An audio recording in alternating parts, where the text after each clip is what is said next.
Hey there! Before getting into today's episode, let me tell you about a great history podcast that you should absolutely know about. One Mic Black History is a very well produced and excellently written record of African American history. Specifically, fans of my show should love One Mic because it focuses on the littler known aspects of African American history. I particularly loved the latest episode on Black Eden, a Midwestern resort town designed to give African Americans an affordable, yet luxurious place to enjoy their vacations. If I were doing a wine pairing for podcasts, I would think that Obscure History's Bay Ocean episode and One Mic's Black Eden episode would go together like a good Malbec and chunk of Asiago. I actually don't drink, but Google told me these things go together. Check the link in my bio to subscribe to One Mic today.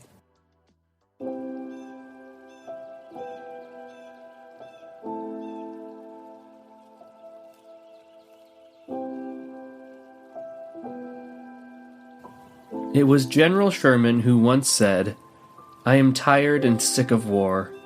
Its glory is all moonshine. It is only those who have neither fired a shot nor heard the shrieks and groans of the wounded who cry aloud for blood, for vengeance, for desolation. War is hell." I'm not sure that there is a quote in written language that I agree with more. My name is Josh, and this is Obscure History.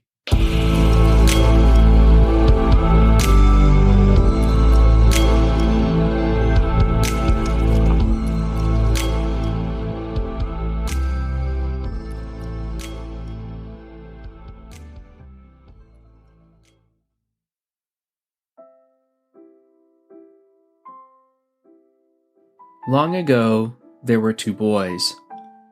One was born in the land of the rising sun, where mountains loom above verdant flora and the sun dances gracefully on many lakes and ponds. Where sacred temples lie reverently under a canopy of treetops, and lighthouses perch atop jutting rocks guiding sailors through violent Pacific waves. The other was born in the land of twisting evergreens, where tall pines spin like fingers reaching towards the heavens, and soft green moss stretches across the forest floor. Where men and women rise before dawn to trudge into the woods to harvest lumber, the lifeblood of their community, or to the docks to pull fish from the churning Pacific Ocean. For a time, each of these boys were blinded by the magic of the world. The earth gave richly, and all people were heroes. Things were simply easy.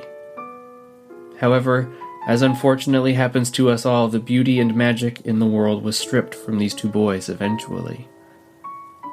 Though they touched the same water and watched the same sun rise and cast its rays through dense canopies of trees, these two boys would eventually be at war. They would train, first themselves and then others, to fight and kill and maim each other. They would take up the flag of their nations and would follow their orders into the trenches and into the skies. But these two boys were stronger and more resilient than their circumstance. And perhaps we can learn something from their tale. This is the story of Nobuo Fujita and James Douglas Peterson.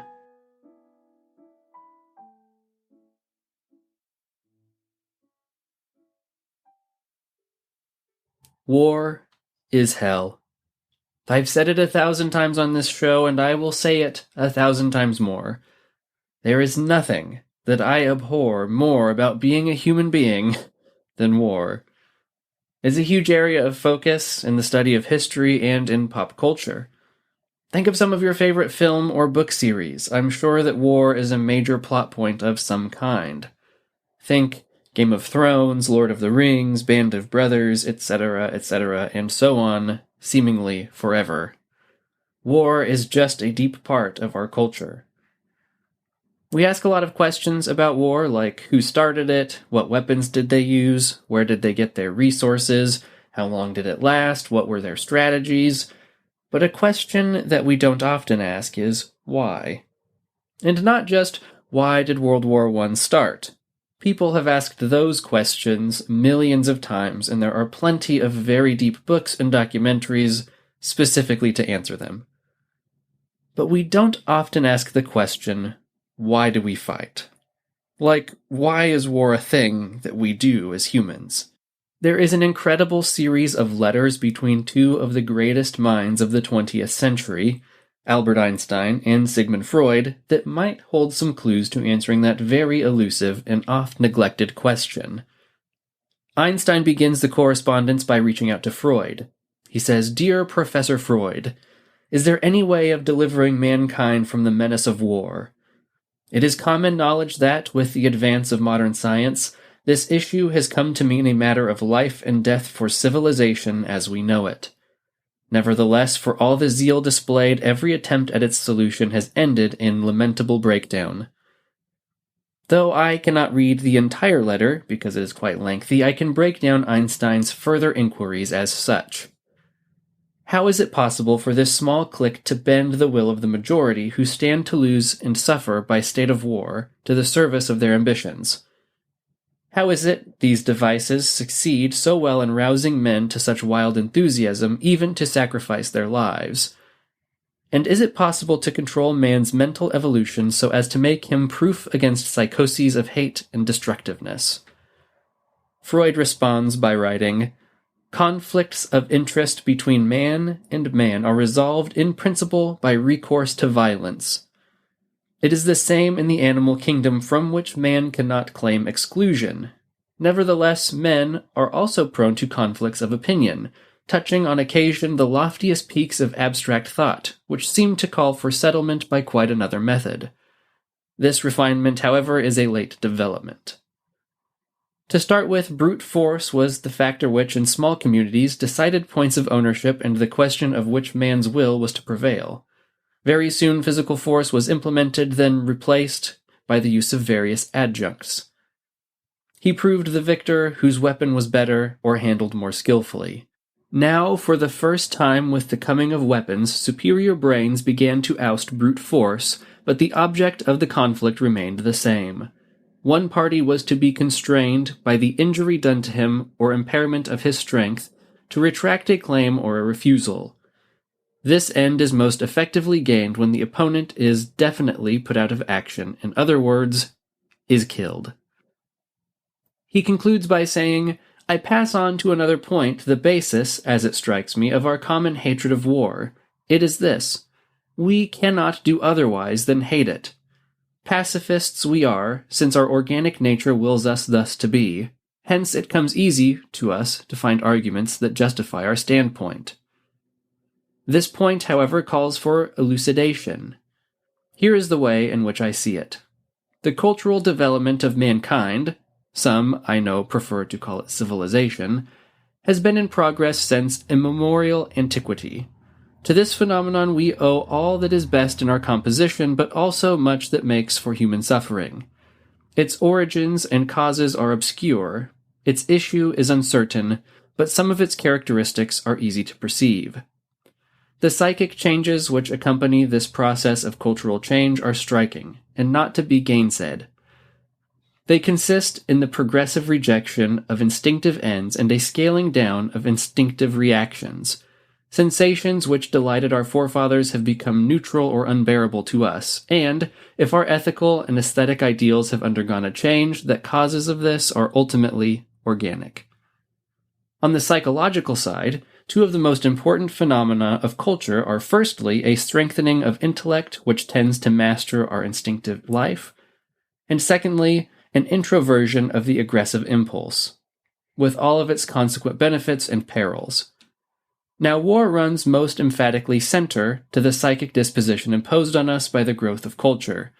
We are therefore bound to resent war, to find it utterly intolerable.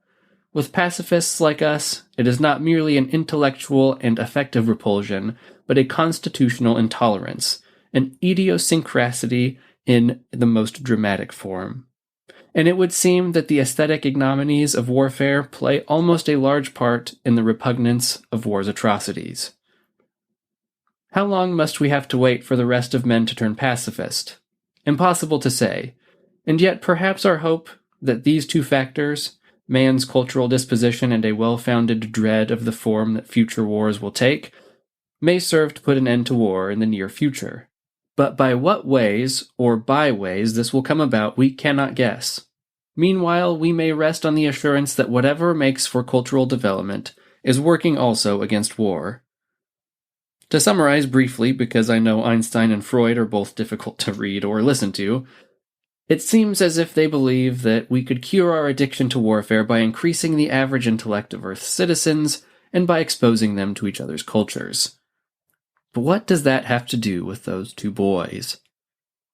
We'll find out in about 90 seconds, but for now we need to pay the bills, so hang tight. You're going to hear a few quick messages from our sponsors, and when we get back, we're going to get into the incredible true story of Nobuo Fujita and James Douglas Peterson.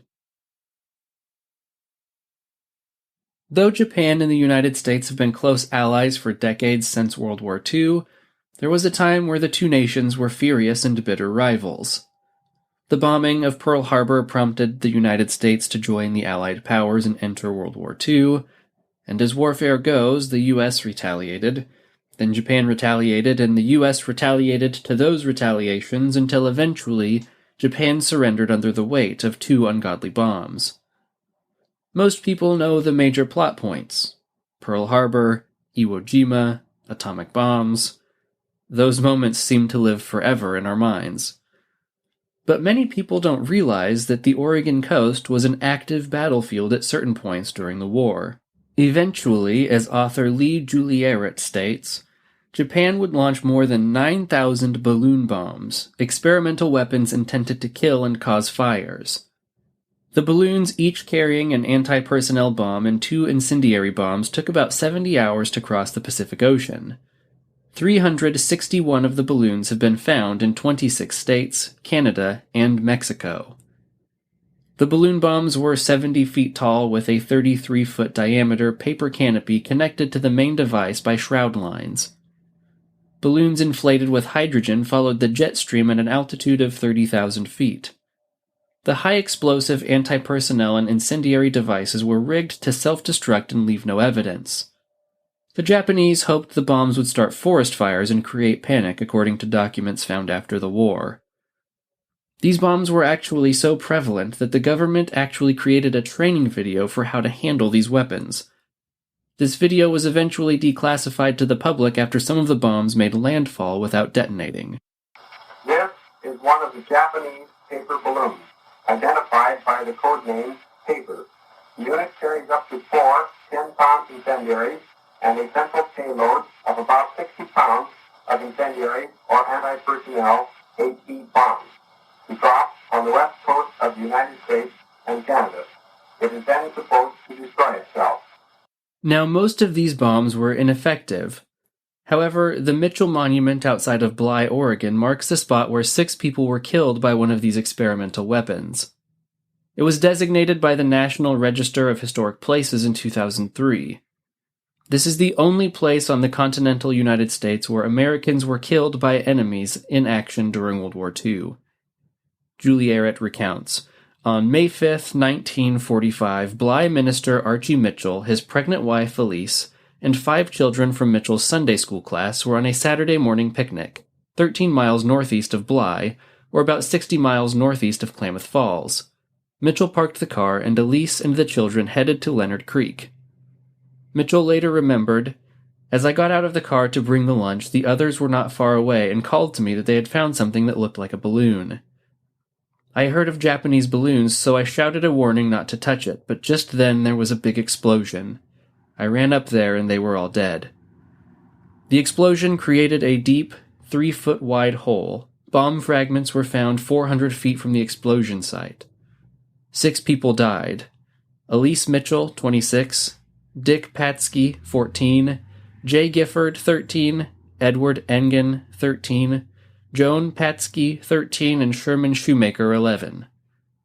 And before that tragedy, the Oregon coast saw further activity.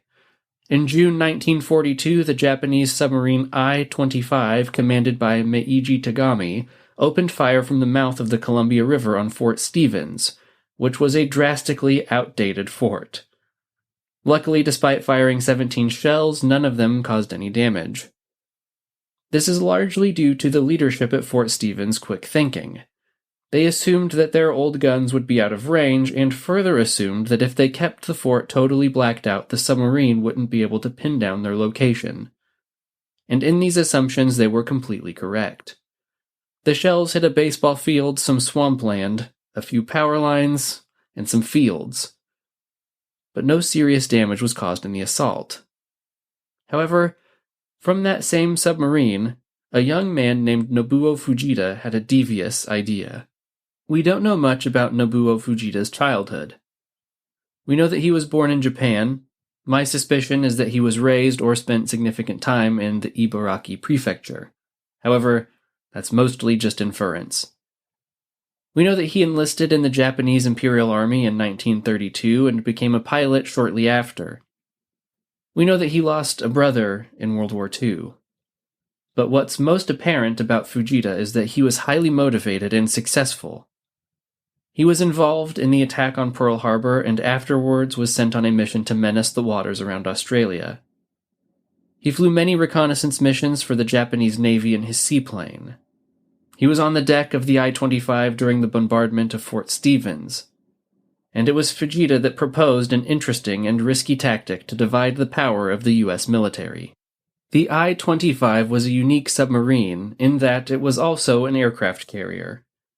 From the I-25, Nobuo Fujita conducted reconnaissance missions at various times and participated in small air raids. In order to fit inside the submarine, his seaplane was relatively small, so large-scale bombing runs was out of the question, but Fujita proposed a creative solution. He asked his superiors if he could drop individual incendiary bombs in the Oregon forests in hopes that they would spark massive forest fires and would divert American resources. His superiors approved of his plans and they began plotting the attack.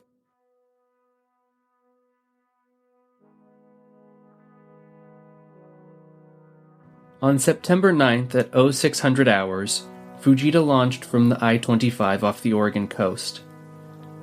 He flew his small seaplane over the small logging community of Brookings, Oregon. Because of heavy morning fog, residents reported hearing the plane, but could not see it. Fujita found his target, a large patch of forest on the side of Mount Emily. He released his bomb, and watched as it made connection with the ground. It erupted violently in a flash of heat and energy, its incendiary components instantly turning to molten slag, working its way through the heavy underbrush. And as he turned his plane in retreat, he saw a small snake of smoke climbing its way up to the sky. Though the mission was technically successful, Fujita and his superiors underestimated the Oregon wilderness. The perpetually damp Oregon forests practically absorbed the fire, and with a little help from the U.S. Forest Service, the attack was quickly squashed. Despite being the only time enemy forces attacked the continental United States during World War II, the incident was largely unreported and was quickly forgotten. Fujita would go on to train kamikaze pilots towards the end of the war. After the war ended, Fujita did what most tried to do. He tried to move on. He tried to put the memories of his actions somewhere deep inside, buried underneath tradition, mundanity, love, and aspiration. He tried to hide himself from himself. He moved back to Ibaraki Prefecture. He opened a hardware store, and when that didn't pan out, he worked for a company manufacturing wire. For a while, I'm sure that he felt as if he really could bury his past. However, a young man, the president of the Brookings Junior Chamber of Commerce, James Douglas Peterson, had other plans for Fujita. But that is a story for another day. Join me next week as I finish the amazing tale of shame, hatred, forgiveness, redemption, and friendship. The story of Nobuo Fujita and James Douglas Peterson is so incredible it deserves to have 2 parts. All right, everybody. Thank you so much for listening. I appreciate you all so much. Before I get too far, as always, this episode was brought to you in part by Earbuds Podcast Collective and Indie Drop-In Network. If you've been having a hard time finding your new second favorite show, go to one of those services and they will hook you up. Earbuds Podcast Collective is a weekly newsletter that will drop new shows into your inbox, and Indie Drop-In Network is a podcast feed that you can subscribe to, and they will deliver new independently produced podcasts right into your favorite podcasting app for you, so you can really try out some new shows that you probably would never be able to find otherwise. So, I'm a little sorry that this one's kind of short. It's not super short, but it's a little bit short. It was either going to be a very, very long one episode or a two-part series with kind of short episodes. So I elected to do a two-parter because this story is so incredible. I couldn't bear to do it injustice. This is one of my favorite pieces of Oregon history, and I'm super excited to tell you guys about it. But also, I promise I will go to other states and other parts of the world eventually. Every time I sit down to write an episode, I feel this severe pull to do an Oregon story, and I don't know why. There's just so much of it. That's kind of the great and terrible thing about history, isn't it? Like, there's just an endless amount of interesting things to write about if you look hard enough. I don't really have any personal announcements. I apologize that I didn't release a Thursday Footnotes this last week. It would have released on my birthday, and I was a little too busy to record. I'm hoping that I can get one out this week, but I've got some work-related things that are eating up a lot of my time, and that's totally fine. It's all good things. So anyways, just for the super, super short version of Thursday Footnotes, since I didn't have it, interesting things that didn't make it into the episode were the fact that Herbert Galembo actually had a son who went to jail for killing multiple people in a reckless driving incident. I wasn't able to track down the entire family tree, but I'm a little nervous that there are more of the Galembo family out there that might not be very happy with the episode that I did, so I didn't want to look too hard. I couldn't really get into the sources, which was another reason why I didn't do one, because I literally got every piece of information about that story from newspapers.com, and I cannot share those sources with you because they're behind a paywall. I mean, I suppose if you also subscribe to newspapers.com, I could share the clips with you, but unfortunately, I can't share them with you. If I try, you'll just get like a screen that wants you to subscribe, which you should, because newspapers.com is great. They're not an official sponsor, but I am hoping that maybe someday they will be. Okay, guys, I'm just going to play out this cool new Thursday Footnotes beat provided to us for free by our goddess over on Twitch. If you want to watch some Pokemon action and or some beat-making action, go to twitch.tv, subscribe to our goddess. It's going to be a good time, no matter what they're streaming, which is varied and fun. Okay, I gotta get out of here. I got work in the morning. I hope you guys have a nice week.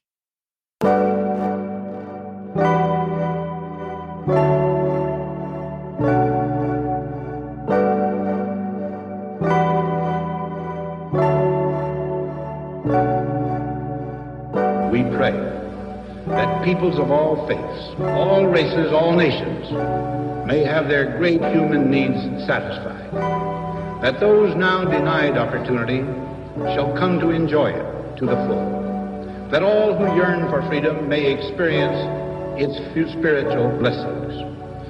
Those who have freedom will understand also its heavy responsibility, that all who are insensitive to the needs of others will learn charity, and that the sources, scourges of poverty, disease, and ignorance will be made disappear from the earth, and that in the goodness of time, all peoples will come to live together in a peace guaranteed by the binding force of mutual respect and love.